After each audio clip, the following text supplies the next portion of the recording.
मुलांच्या शाळेच्या डब्याचा प्रश्नच मिटला. कारण आज मी घेऊन आली आहे खूप टेस्टी आणि इझी रेसिपी आणि ही गव्हाच्या पिठापासून बनवलेली असल्यामुळे पौष्टिक देखील आहे.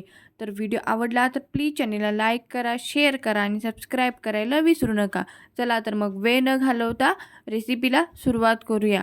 तर त्यासाठी आपल्याला खूप कमीत कमी साहित्यात आपण ही रेसिपी बनवणार आहोत. तर इथे मी एका भांड्यामध्ये 1 वाटी रवा घेतलेला आहे. अर्धी वाटी गव्हाचं पीठ घ्यायचं आहे.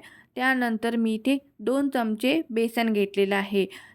2 चमचे बेसन घातल्यानंतर आपण इथे अर्धी वाटी दही घालणार आहोत. दही खूप जास्त आंबट असलं तरी देखील चालेल.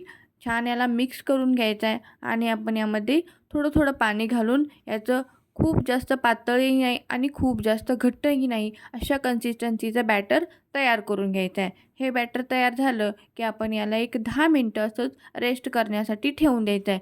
जेणेकरून जो आपला रवा आहे छान असा फुलून येईल.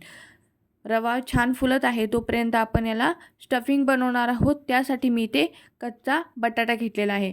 अशी साल काढून घ्यायची आहे बटाट्याची आणि आपण जी जाड किसणी असते त्याने आपण ह्याला किसून घ्यायचं आहे. खूप जास्त पातळ किसायचं नाही आहे. अशा पद्धतीची जाडसर किसणी घ्यायची आहे. त्यानंतर मी हा बटाटा किसून घेणार आहे. छान लच्छेदार अशी किस पडतो. त्यानंतर आपण लगेचच याला पाण्यामध्ये घालून घ्यायचं आहे. कारण बटाटा किसला की लगेचच हा काळपट होण्याची शक्यता आहे. चला तर आता याला छान अशी फोडणी देऊया. फोडणीसाठी मी ते तेल गरम केलेलं आहे.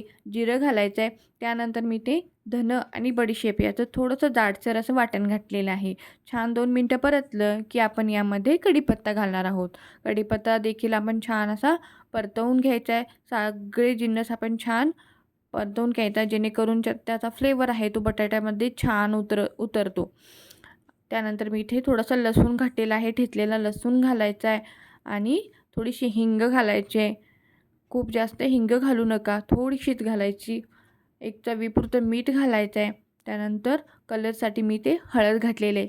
छान याला मिक्स करून घ्यायचं आहे. 2 ते 3 मिनटं असंच परतवायचं आहे त्याला. छान फोडणी खमंग झाली की आपण यामध्ये हे बनवलेलं लच्छेदार असा बटाट्याचा किस घालणार आहोत. एकदा नक्की करून पहा ही रेसिपी. व्हिडिओ आवडला तर प्लीज चॅनेलला लाईक करायला विसरू नका.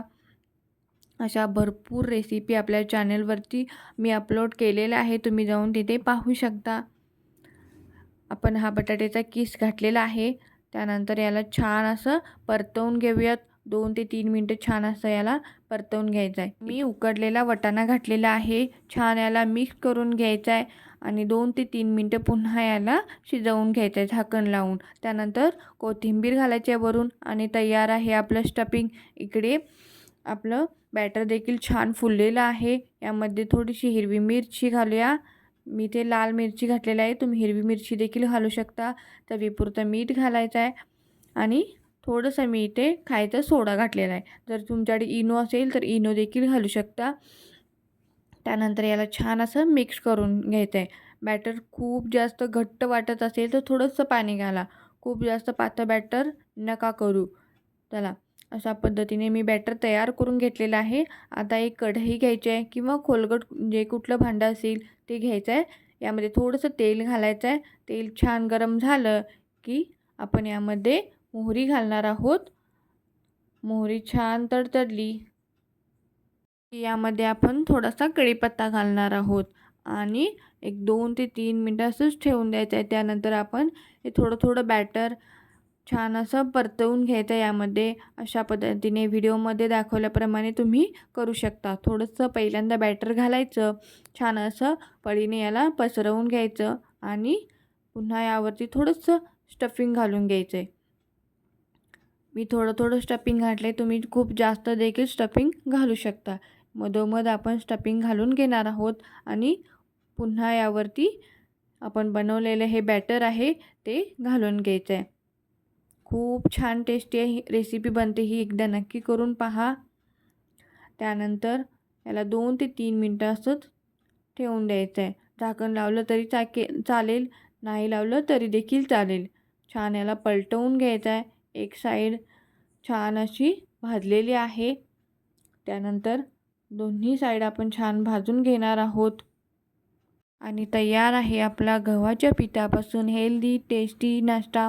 व्हिडिओ कसा वाटला कमेंट करून नक्की सांगा. व्हिडिओ आवडल्यास प्लीज चॅनेलला लाईक करा, शेअर करा आणि सबस्क्राईब करायला विसरू नका. पुन्हा भेटू एका नवीन एपिसोडमध्ये नवीन रेसिपीसह. तोपर्यंत मस्त राहा, स्वस्त राहा आणि खात राहा. ही रेसिपी कशी वाटली कमेंट करून नक्की सांगा. चला बाय बाय.